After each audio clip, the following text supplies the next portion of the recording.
कभी मुहाजिर मुहाजिर के नारे लगाने शुरू कर दिए। डिस्क्रिमिनेटरी सोच रखने वाले बंदे को अगर आपने गवर्नर लगा दिया सिंध का, अकेले लड़ रहे हैं या साथी वुकला का भी साथ शामिल है? आप देखें ना, इसको कच्चे को खत्म करने में कितना टाइम लगेगा। उस एमपीए ने ज्यादा काम किया है, उस एमपीए ने काम कभी कंपटीशन नहीं होगा। सिंध के गवर्नर कामरान टिसोरी सिंध में लसानियत फैला रहे हैं, उन्हें फौरी तौर पर हटाया जाए।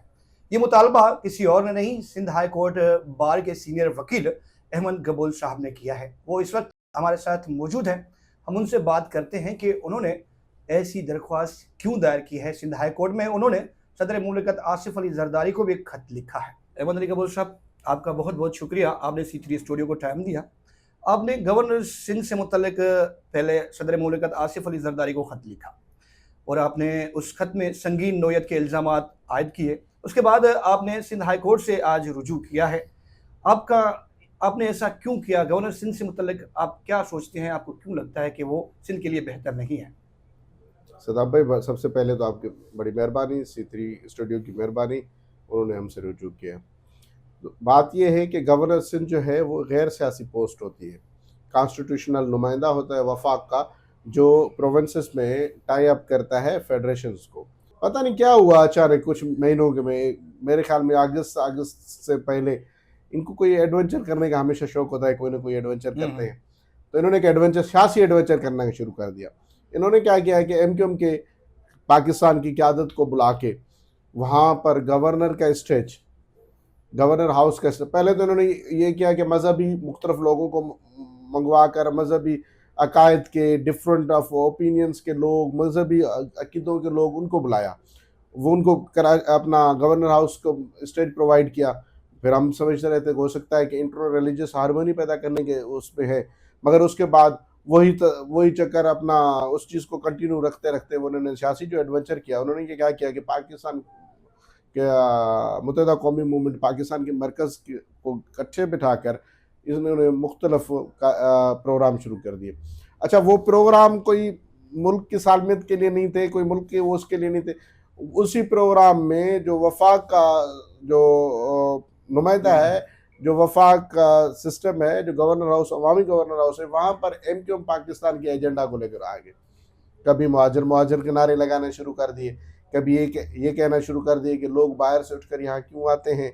कभी MQM पाकिस्तान के जो उसके अपना एजेंडा है, ख़ासतौर एक आइसोलेटेड या डिस्क्रिमिनेटरी पॉलिटिक्स का, उसको ले आ रहे हैं। कभी कहते हैं कि कोई भाई आएंगे, आई डोंट नो कि भाई कौन से, कभी कहते हैं भाई आएंगे, कभी कहते हैं इसको, इन लीडर, एक MQM का मरकजी लीडर के यहाँ पर हाथ रख कर कहते हैं कि इससे डरें, ये ड्रॉनी है। कभी कहते हैं कि कराची का दिमाग घूम जाएगा। ये आइडेंटिटी, ये इस तरह के अमल कराची की आइडेंटिटी को मुल्क की आइडेंटिटी से अलहदा करने के चक्कर में कराची का एक मतलब कि बेड फेस जाहिर करने के साथ साथ उन्होंने कॉन्स्टिट्यूशनल तो जो न्यूट्रलिटी और इम्पार्शलिटी वाला तस्वर है, जो मुनसिफाना तस्वर है, उसको इन्होंने ख़त्म किया है। चूंकि गवर्नर सिंध टिसोरी की जब आप बात कर रहे हैं तो वो नॉन सीरियस बयान देते रहते हैं। नॉन सीरियस, उन्होंने पाक इंडिया जो जंग थी उसमें उन्होंने धमकी दी थी कि हम कराची के लाखों बाइकर्स निकल पड़ेंगे। तो ऐसे नॉन सीरियस बंदे को लेकर गवर्नर सिंध बना दिया गया। एक तो ये चीज़ है, और वो कामरान टिसोरी अपने बयानात में बार बार मरी हुई MQM को एक नई रूह फूंकने की कोशिश कर रहे हैं, खासतौर पर लंदन वाली MQM। तो आपने जब सदर मुमलिकत से रब्ता किया, खत लिखा उन्हें, तो कोई रिस्पॉन्स मिला? देखें, इसमें एक चीज़ मैं आपको बाकायदा क्लैरिफाई करता जाऊं कि हमें किस चीज़ के, नस्ली सियासत वगैरह के हमें कोई एतराज़ नहीं है। किसी पॉलिटिकल पार्टी का कोई वर्जन है, कोई उसका नैरेटिव है, उसकी कोई सोच है, वो उसकी है। एतराज़ जिस चीज़ पर थे वो ये है कि गवर्नर हाउस पॉलिटिकल पार्टी के लिए इस्तेमाल ना हो, चाहे वो MQM पाकिस्तान है, MQM लंदन है, पीपल्स पार्टी है, नून लीग है, कोई और तंजीम है। हम कहते हैं ठीक है, हर किसी का अपनी एफिलिएशन है, हर तंजीम का अपना नैरेटिव है, उसका अपना पॉलिटिकल एजेंडा है। अगर MQM पाकिस्तान को अगर उसको सियासत करनी है तो वो अपना मरकज़ बनाए, जाकर प्रेस क्लबों के लिए, उनके लिए इंटाइटलमेंट है, जाकर प्रेस क्लबों पर एहतजाज करें, जाकर अवामी लोगों में अंदर जाए, स्ट्रीट पॉलिटिक्स करे। मगर एक गवर्नर, कितनी मतलब कि अजीब बात होगी कि गवर्नर सिंध हो, उसके पीछे एक यूनिफॉर्म बंदा खड़ा हुआ है और ये नारे लगा रहा है कि डिस्क्रिमिनेटरी नारे लगा रहे हैं कि ये आएगा, ये जाएगा, भाई आएगा, एमक्यूएम आएगी, फलां आएगा, that is not a bearable. ये बर्दाश्त के काबिल नहीं है अच्छा, चीज़। गवर्नर्स हाउस में कुछ तालीमी सरगर्मियां भी हो रही हैं, आईटी से मुतल्लिक कुछ प्रोग्राम भी चल रहे थे, तो उन्हें सराहा जा रहा था पूरे सिंध में और क्रेडिट ले रहे थे कामरान टिसोरी साहब। अब चूंकि गुज़िश्ता 2-3 माह से उनके कुछ मुतनाज़ा बयानात आए हैं, उनकी वजह से न सिर्फ आप बल्कि बहुत से फ़रीक़ैन ऐसे हैं जो तनकीद कर रहे हैं उन पे। आपको लगता है कि पाकिस्तान पीपल्स पार्टी और मुस्लिम लीग नवाज़, चूँकि इन दोनों की ही इत्तेहाद से एमक्यूएम के एक पिलर की हैसियत से हुकूमत चल रही है, आपको लगता है जरदारी साहब कुछ ना कुछ करेंगे? देखिए, पहला जो आपने सवाल किया वो उसके साथ ये दूसरी कंटिन्यूएशन है। तो जब मैंने पहले रिप्रेजेंटेशन लिखी ना प्रेसिडेंट ऑफ पाकिस्तान को और एडवाइजरी के लिए प्राइम मिनिस्टर ऑफ पाकिस्तान को लिखी, तो उसमें मैंने एक चीज़ लिखी, वो सराइकी का शेर था कि साकू अपनी तोड़ निभावन दे ओ जाने हुंदा कम जाने। मतलब जरदारी साहब अपने आप को डेमोक्रेटिक चैंपियन समझते हैं। नून लीग कई दावा है कि हम पाकिस्तान की पार्टी हैं, ठीक है। अगर आप यूनिफॉर्मिटी पर यकीन रखते हैं, अगर जरदारी साहब वफाक की जंजीर वाले नारे पर यकीन रखते हैं, मोहतरमा के जो दौर में लगते थे, तो भाई आप वफाक को मजबूत करें ना। इसी तरीके से एक बीमार किस्म का बंदा, नफसाती बंदा, डिस्क्रिमिनेटरी सोच रखने वाले बंदे को अगर आपने गवर्नर लगा दिया सिंध का, और वो बैठकर यहाँ पर एक कबायली सियासत कर रहे इसमें, और वो जो इलाकों में बैठकर हमारे जो डाकू और इस तरह के सरदार वडेरे हैं, वो कभी कोई अपने कबीले को बादशाह समझता है, दूसरा अपने कबीले को बादशाह समझता है, ये अपना एक नया शहरी कबीला बनाकर बैठ गया। इसमें और उनमें तो फर्क नहीं है ना। मगर बात यह है कि ये इसको जो सियासत करनी है, एमक्यूएम की सियासत करनी है, लसानियत की सियासत करनी है, गोरिल्ला इसने बनना है, रियासत के साथ रहना है, रियासत से अलहदा रहना, भलाशक रहे कामरान टेसोरी तो रहे ना। गवर्नर अफसन को हक थोड़ी है कि गवर्नर अफसन जो हमारी पब्लिक की प्रॉपर्टी है, टैक्सेस पर चलने वाली प्रॉपर्टी है, उसको एक खास उसकी तबलीग के लिए इस्तेमाल करें। ये नैरेटिव ये काबिल कबूल नहीं है। मतलब कामरान टिसोरी सिंध के दीगर सरदारों की तरह कराची में अपनी जागीर बनाने की कोशिश कर रहे हैं, अपना कबीला तैयार कर रहे हैं ना। बिलाशक करें जो उसको करना है। मैं नहीं कहता, मैं सरेआम कह रहा हूँ कि अगर उसको उर्दू आबादी की सियासत करनी है, बिलाशक करें, हमें इतराज नहीं है। एमक्यूएम पाकिस्तान का जो स्टांस है, हमें उसके स्टांस के साथ, उसके पॉलिटिकल नैरेटिव के साथ, वंस अगेन मैं कह रहा हूँ, मुझे कोई इतराज नहीं है। एतराज ये है कि एक पढ़े लिखे शहरी होने के नाते, एक कॉन्स्टिट्यूशनल मतलब कि वो उसकी तालीम कॉन्स्टिट्यूशन के हम हासिल करने के नाते, एक वकील होने के नाते, शागिर्द कानून के शागिर्द होने के नाते हम इतना ज़रूर कहेंगे कि भाई ये जो गवर्नर हाउस है वो ना एमक्यूएम का है, ना कामरान टेसोरी का है, ना किसी की ज़ाती जागीर है। ठीक है। दरख्वास्त में अहमद अली गबोल साहब ही अकेले लड़ रहे हैं या साथी वकला का भी साथ शामिल है?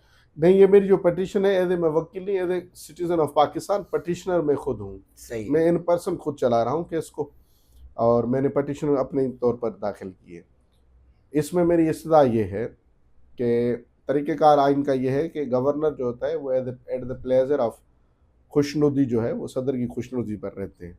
जब शायद इसको रखने से जमहूरियत के चैंपियन सदर जरदारी की खुशनुदी हो तो बिलाशक रखें उसको, मगर हम उसको पॉइंट आउट करते हैं कि भाई आप इस पर खुश ना हो, ये आपके प्लेजर नहीं है कि वो जो वफाक को तोड़ने की बात कर रहा है, ये जो सूबों में तकसीम के बंदा सियासत कर रहा है, वो जो कह रहा है कि सखर से आया हुआ बंदा कराची क्यों तालीम ले।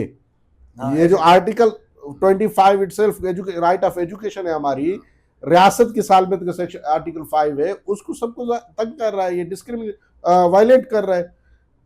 तो उस पर अगर जरदारी साहब खुश है तो बिलाशक खुश रहे, मगर हम उसको बताएंगे ज़रूर कि आपको खुश रहने का भी हक नहीं है, क्योंकि ये आर्टिकल कॉन्स्टिट्यूशन कह रहा है कि ये इसको न्यूट्रल रहना चाहिए, इम्पार्शियल रहना चाहिए गवर्नर को। आपने दरख्वास्त दायर कर दी, लेकिन एक नैरेटिव है, सिंध के हर शहरी की ज़ुबान पर कुछ सवालात रहते हैं, क्योंकि हमारे मुल्क में जिस अंदाज का इंसाफ का निज़ाम वहाँ से जो डिलीवर हो रहा है, तो लोगों को लगता है कि कुछ नहीं होगा, अदालती अहकामात से अहकामात आ जाते हैं, लेकिन होता नहीं है, इसलिए हाथ नहीं है। देखिए, बात यह है, कुछ ना होने वाला तस्वर जो है वो हमेशा हमारे अपने राइट्स जो है उसको हासिल करने से रोकता है। ये बहुत बड़ी रुकावट है। मैं समझता हूँ कि ये भी एक किस्म की जो अशराफिया की साजिश है, ताकि लोग निकले ना। रोक लें। भाई कुछ नहीं होगा, कुछ नहीं होगा, मायूसी, ठीक है कुछ नहीं होगा। कल को कोई चीज कहीं पर खड़ी होकर ये कहेगी कि यार कामरान टेसोर ये सरेआम वायलेशन ला की कहता रहा है, हजारों की तादाद से वकला यहाँ रह रहे हैं सिंध में, किसी एक बंदे ने आगे निकले नहीं निकला। तो तारीख ज़रूर हमें याद करेगी कि भाई ठीक है, एक वायलेशन पर, एक नाइंसाफ़ी पर, एक मतलब कि उसके गलत अमल पर अगर हमारी चीख और नहीं तो आपके तवसल से पब्लिक तक पहुंची ना। वो जो चीख लगाए, वो जो चीख है, वो हमारी जो पुकार है, जो वो हमारी आवाज़ है, वो हमारी रेजिस्टेंस है, और तारीख हमेशा रेजिस्टेंस को जिंदा रखती है। अहमद अली कबूल साहब, अब जदीद सिंध में सिंध का नौजवान बहुत आगे निकल चुका है। वो माजी की तरह सरदारों, वडेरों, जागीरदारों के कब्जे में और उनके कहने पर कुछ नहीं कर रहा, वो आगे की सोच रहा है। लेकिन कुछ इलाकों में आज भी वही जरगाई सरदार, जरगे, वही अदालती निज़ाम से मुतल्लिक वही चीज़ें आती हैं सामने, जिनसे सरदारी निज़ाम को एक सपोर्ट मिलती है। तो इसका हल क्या है आपके नज़दीक? देखें, एक चीज़ मैं आपके तवसर से एक पैगाम समझे या एक मैसेज, एक मशवरा मैं ज़रूर दूंगा। उसमें ये है कि जो हमारे सोशल मीडिया इस्तेमाल हो रहा है, उसका पॉजिटिव और नेगेटिव पहलू दोनों इस्तेमाल हो रहे हैं। 90% उसमें नेगेटिव चीज़, जिसको फॉलो अप नहीं मिलता। आखिरी हमारी होप ये है, उम्मीदें ये हैं, ये जो सरदार वडेरा शाही है, इसको ख़त्म करने का जो बहुत बड़ा हथियार है इस टाइम, वो यही है, सोशल मीडिया है। और अच्छा है, और इस्तेमाल हो सकता है। इस पर ऑफ द मोमेंट फैल जाती है बात। कश्मीर से कोई बात निकलती है तो कराची तक वो उसको सेकंड्स लगते हैं, विद इन सेकंड्स में खुल जाती है, और अच्छी बात है उसको। जो नेगेटिव साइड है वो ये है कि उसको फॉलो अप नहीं होता। सही। फॉलो अप आपको लीगल अवेयरनेस से होगा, फॉलो आपको मुस्तकिल मिजाजी से होगा, फॉलो आपको प्रोसीजर अडॉप्ट करने से होगा। मिसाल के तौर पर सरदार जागीर किसी के साथ ज्यादती करता है, बहुत सारे केसेस सामने आए हैं, उसके जो लीगल हम पहलू हम उठाते हैं उसमें अवेयरनेस नहीं होती। वो जो हम सो कॉल्ड, हमारे आजकल एक बड़ा अजीब इस्लाह निकली हुई है जिसकी कोई बुनियाद नहीं है, वो सोशल वर्कर। हर तीसरा बंदा फोन उठाकर सोशल वर्कर है, और वो कभी कभी इन्वेस्टिगेशन में भी घुस रहा होता है। कभी कभी वो जो उसको, अब मैं एक अजीब आपको कुछ अर्सा पहले, ये इस बारिशों की बात है, बारिशों में एक वजीर ने स्टेटमेंट दे दी कि भाई बारिशों में 14 अगर जून इसका हो ना, महीने की 14 तारीख हो, तो उसमें पानी नहीं जाता इसमें समंदर में। उसमें सोशल वर्कर कह रहे थे कि यार वजीर पागल है, इसको पता नहीं है, ये है वो है। अरे भाई आप मेट्रोलॉजिस्ट से पूछें, उसमें वाकई समंदर इस तरह होता है। तो हमारा जो सोशल वर्कर है, जो हमारा जो मोबाइल होल्डर है, मोबाइल जिसके पास होता है, वो एक्सपर्ट नहीं है, तो जजमेंट कायम कर देता है फौरी तौर पर कि यार ये फलां गलत है, फलां सही, ये नहीं होना चाहिए। अगर वो चीज फॉलो अप हो जाती, प्रॉपर फॉलो अप हो जाए, वो नुकसानदेह नहीं होती है। अगर प्रॉपर फॉलो अप नहीं होती, एक मजलूम जो गरीब, जो पिसे हुए तबके से बाहर बंदा निकलता है और वो कुछ न कुछ किसी वडेरे सरदार के खिलाफ बात करने की जरूरत रखता है, उसको गलत ट्रैक पर जब लेकर जाते हैं, उसका रिजल्ट नहीं निकलता। नतीजन ये उससे ज्यादा उस वडेरे के, उस सरदार और बोतार की फेवरेटिज्म है। आगे हकी बंदा भी होगा, वो भी नहीं निकलेगा, वो अपनी आवाज नहीं उठाएगा, वो इसलिए कि होता कुछ नहीं है। अहमद अली गबोल का, आप वैसे तो सिंध के सरदारों के मुखालिफ हैं, फिर भी आपको लगता हो कि यार ये अहमद अली गबोल का दोस्त भी हो सकता है और सिंध के लिए अच्छा भी कर सकता है? देखिए, मैं ये नहीं है कि किसी के साथ पर्सनल किसी के खिलाफ हूँ, मगर कुछ अरसा पहले ये सुनते थे कि फलां सरदार, फलां वडेरा, असूल परस्त, ये मेरे ख्याल में अभी भी जनरेशन डिफेक्ट है। अब हमने कभी नहीं सुना, और अल्लाह पाक के मेहरबानी और वालिदैन के बड़ी मेहरबानी है कि किसी वडेरे और सरदार के दरवाजे पर लेकर नहीं गए कि पता चले कि कैसा वडेरा है। कभी किसी सरदार ने कॉल की हो कि यार ये चीज़ कर दें? नहीं। समाजी ताल्लुकात ज़रूर हर किसी के साथ होते हैं, मगर अल्हम्दुलिल्लाह मैं वंस अगेन ये कह रहा हूँ कि किसी सरदार वडेरे के साथ इस टाइम मेरे कोई समाजी ताल्लुकात बंधन नहीं है।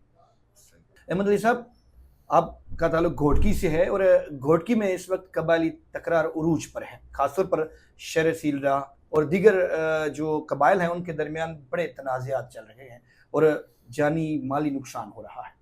तो आप घोटकी से हैं, कभी आपने किसी सरदार से या किसी ताकतवर बंदे से बात की है कि यार चलें इन चीज़ों को कुछ खत्म करने की कोशिश करते हैं? देखिए ये जो इसके अगर बैकग्राउंड या पहलू में जाएं, बेसिकली ये कबायली लड़ाइयाँ क्यों हैं। रुड़की का सबसे बड़ा कसूर ये है कि वो एक रिच शहर है, रिच डिस्ट्रिक्ट है, और मेरे ख्याल में कराची के बाद अच्छी तरीके से रेवेन्यू जनरेट घोटकी करता है। और जहाँ पर कोई चीज़ रहती है, हम सिंधी में कहते हैं जै वट पाछी उन वट जेड़ा, सही। जिसके पास कोई चीज़ हो रहती है तो वो वहाँ लड़ाइयाँ होती है। उसकी वजूहत ये है कि ये शहर सिलरा, ये मखसूस आपने स्पेसिफिकली जवाब दिया, अपना सवाल किया, उसमें नाम लिए, मगर बात ये है कि ये एक जनरल परसेप्शन बना हुआ है गुट के साथ। हम लोग भी वहाँ से पढ़ कर आए हैं, वहाँ ज़िंदगी गुजार रहे हैं, ज़िंदगी गुजारी है, आबा अजदाद वहाँ गुजारे हैं, कभी भी गुट की कबायली लड़ाइयों से बाहर नहीं आया। अब मुझे उस चीज़ की हैरत इसी वजह से नहीं होती कि क्यों हो रही है, क्या हो रहा है। मुझे पता है कि वहाँ पर जो हथियार सिस्टम जो पहुँच रहा है, वो पता नहीं कैसे पहुँच रहा है। नसरुल्लाह गडानी से मैंने इससे मुतल्लिक कॉम्प्रेस से रहनुमा है, उनसे बात की थी, उन्होंने भी यही सवाल उठाया था कि हथियार कैसे पहुंच रहे हैं। हथियार कैसे पहुंच रहा है, माइंडसेट कैसे बन रहा है, किस तरह की चीज़ें डेवलप हो रही हैं। आप कच्चे में वहाँ के, आप इलाके में रहने वाले, हमारे पास आपके से कादरपुर कच्चा या बंद बस ज़्यादा से ज़्यादा 7-8-10 किलोमीटर होगा। मेरे से 10 किलोमीटर से हमारी ज़िंदगी बीत गई कि हम वहाँ कच्चे में नहीं जा पा रहे। तो एमन साहब, आप ये कहना चाह रहे हैं कि resources, source of income, industries, ये चीज़ें, तो ये चीज़ें सिंध के दीगर अजला में भी हैं। जोही हो गया, दादू हो गया, सेवन हो गया, थरपारकर हो गया, कोयला है, बहुत सी चीज़ें। वहाँ पर ये चीज़ें नहीं हैं, लेकिन हमारे यहाँ जो सरदारान हैं उनकी वजह से कुछ गड़बड़ ज़रूर है, आप नहीं समझते? मैं कहता हूँ कि सरदारों की जो पगड़ियाँ हैं उनको बचाने के लिए जो सपोर्ट है वो होगी। सुई भी तो तबाह हो गया ना। बलूचिस्तान का आप सुई देखें, वहाँ भी सरदारी सिस्टम था। वहाँ पर आए दिन कोई ना कोई सरदार नया पैदा हो गया और वो रिट के जो लोकल रिट थी, लोकल रेजिस्टेंस थी, वो ख़त्म हो गई। इसी तरीके से घोटकी में जो सरदारियों को सपोर्ट जो हो रही है ना, जो पगड़ियों को सपोर्ट हो रही है, वो उनके मोटिव यही है कि हम वसाइल पर काबूज रहें। सही। आम बंदा, जब मेरा बच्चा सुबह पढ़ने से स्कूल तक, मुझे परेशानी होगी कि कहीं कोई उठाकर उसको ना ले, और मेरी जो घर में जमा पूंजी अगर 1,00,000 पड़ा हुआ है उसका तावान ना भरना पड़े, उसके लिए मैं परेशानी से बाहर निकलूंगा नहीं। तो मैं क्या सोचूंगा कि मेरे घर के सामने जो इतनी बड़ी चिमनी FFC की जल रही है, उसमें कौन काम कर रहा है। जब मैं जो ये फिक्र होगा कि यार रात को मुझे 2 किलो आटे के खरीद करने के बजाय मुझे अपनी बंदूक की गोलियां खरीद करनी है, जब मैं उस भूख और उस परेशानी में, सिक्योरिटी की परेशानी से बाहर निकलूंगा ही नहीं, तो मैं क्या सोचूंगा कि कादरपुर का गैस रिफाइन कहाँ हो रहा है, मेरी घर वाले जो बच्चे हैं वो वहां पर लकड़ी क्यों जला रहे हैं। मुझे वो सोचने का तो टाइम भी नहीं मिलेगा। तो इस वजह से ये जो मेरी सोच है, मेरी सोच को डेवलप नहीं करने दिया जा रहा। इसकी वजह से कबायली लड़ाई हो रही, फिर कभी सीरे की शक्ल में आ जाती है, कभी लुंड पितावी की तकरार में है, कभी मार कबूल के तकरार में, इस तरह के वो चीज़ें पैदा हो जाती हैं। आप देखें ना, इसको कच्चे को ख़त्म करने में कितना टाइम लगेगा?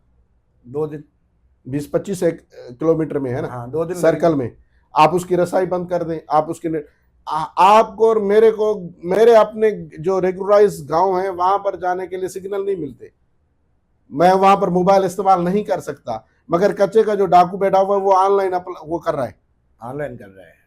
न सिर्फ ऑनलाइन बल्कि वो इंटरनेट की पूरी सारी चीज सिस्टम सारी अवेल कर रहे हैं। हाँ। आप कहते हैं कि हमारा साइबर सिक्योरिटी इतना सख्त है कि आपके IPs तक हम लोगों तक पहुंच सकते हैं, वहां पर पहुंचना क्यों नहीं आ रहा? किसी बंदे ने लिखा था कि अगर आज सिंध पुलिस कार्रवाई कर रही है तो कच्चे के डाकू लोग उठा रहे हैं, अगर उन्होंने ऑपरेशन किया तो उसके बाद ये बम्बार बन जाएंगे। तो फिर रियासत क्या रेट कायम नहीं करेगी क्या?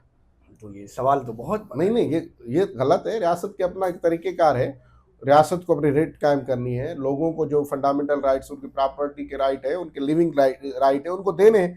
अब कितनी खतरनाक सूरत हाल है, 5 बजे क्या, अब दिन दिहाड़ी आप सफर नहीं कर सकते, 3-4 बजे भी नहीं निकल सकते। एक तो मोटरवे, एक तो रास्ते मिले नहीं, रास्ते को क्या कहते हैं 100 किलोमीटर मोटरवे सिंध में आ रहा है। हाँ। और यकीन करें कितनी बेहसी का आलम है, उस 100 किलोमीटर को हम इजीली एंजॉय नहीं कर सकते, बिल्कुल नहीं कर सकते। आप तो एक वसाइल दे नहीं रहे, अगर वसाइल दे रहे हैं उस पर इतना माहौल बना क्रिएट कर रहे हैं कि वहाँ का लोकल बंदा एंजॉय नहीं कर पा रहा। लेकिन ये जो सरदारान है बातें तो बहुत करते हैं, हम लोग देखते हैं कराची में जब असेंबली में खड़े होते हैं तो बड़ी स्टाइल से बात कर रहे होते हैं, लेकिन इनके इलाकों में ना पानी है, साफ पानी पीने का पानी नहीं है। अब घोटकी में सिंक्यू हो गया है, खराब पानी हो गया है, ना पानी है ना गैस है। बिजली की तो हालत ही खराब है, आती नहीं है। सोलर सिस्टम लगाया हुआ लोगों ने, और सड़कें ऐसी है कि अगर बंदा वहां से गुजरेगा तो फिर दोबारा जाने की सही कोशिश ही नहीं करेगा। उसके बावजूद भी वो यहाँ पर आकर बड़ी बड़ी बातें करते हैं, और मीडिया खामोश है, वहाँ के लोग खामोश हैं। साहब, सबसे बड़ा सदाम भाई अलमिया ये है कि कैसे इलेक्टेड हो जाते हैं, कैसे आ जाते हैं, हमें नहीं उसकी समझ आ रही। ये जो वो उसमें अब देखें ना, कहीं गोस्ट एमपीए भी हुए हैं घोटकी में, जिनका कोई बन बुनियाद नहीं है, जिनके दो कोई आबा अजदाद नहीं है, वो भी आ रहे हैं ना लोग। अब इस तरह के लोग आएंगे, उनको ये नहीं है, उनका तबकात, उनका सब्जेक्ट मैटर ही नहीं है अवाम। उनको ये सब्जेक्ट मैटर नहीं है कि उनके फंडामेंटल राइट्स भी कोई चीज़ है। उनको ये चाहिए कि सीएसआर की बजट कितनी मिल रही है। सीएसआर लड़ाई होती है, आप देखें ना, कभी ये लड़ाई हुई, कंपटीशन हुआ कि यार उस एमपीए ने ज्यादा काम किया है, उस एमपीए ने काम किया, कभी कंपटीशन नहीं होगा। ये आपस में, ये कजन है सारे, सॉर्ट कहते हैं ना, आपस में सारे सॉर्ट रहे, कजन है, इनको कोई कंपटीशन, इनको कंपटीशन तब आता है जब सीएसआर बजट मिलती है, जब डेवलपमेंट फंड होते हैं, जब उसका रोका जाए ना, तो एक दूसरे के ये दुश्मन बन जाते हैं। अहमद अल गबूर साहब, आपका बहुत बहुत शुक्रिया, हमें कीमती टाइम दिया। अब कामरान तिशोरी साहब जो गवर्नर सिंध है, वो जाए या ना जाए, लेकिन एक पिटीशन हाई कोर्ट पहुंच चुकी है और दूसरा खत सदर मुमलिकत को पहुंच चुका है। आपने अहमद अली गबूर साहब की बातें सुनी, उनकी जो उन्होंने किस तरह और क्यों गवर्नर सिंध से मुतल्लिक अपना ये मौक़िफ़ अपनाया है, वो आपने सुना। अब सदर मुमलिकत के हाथ में है कि वो गवर्नर सिंध से मुतल्लिक कोई एक्शन लेते हैं या नहीं। अब हाई कोर्ट के हाथ में है कि वो कोई डिसीजन देते हैं या नहीं। फिलहाल इतना ही, मिलते हैं एक नई वीडियो के साथ। कभी मुहाजिर के नारे लगाने शुरू कर दिए। डिस्क्रिमिनेटरी सोच रखने वाले बंदे को अगर आपने गवर्नर लगा दिया सिंध का, अकेले लड़ रहे हैं या साथी वकला का भी साथ शामिल है? आप देखें ना, इसको कच्चे को खत्म करने में कितना टाइम लगेगा। उस एमपीए ने ज्यादा काम किया है, उस एमपीए ने काम नहीं, कभी कंपटीशन नहीं होगा।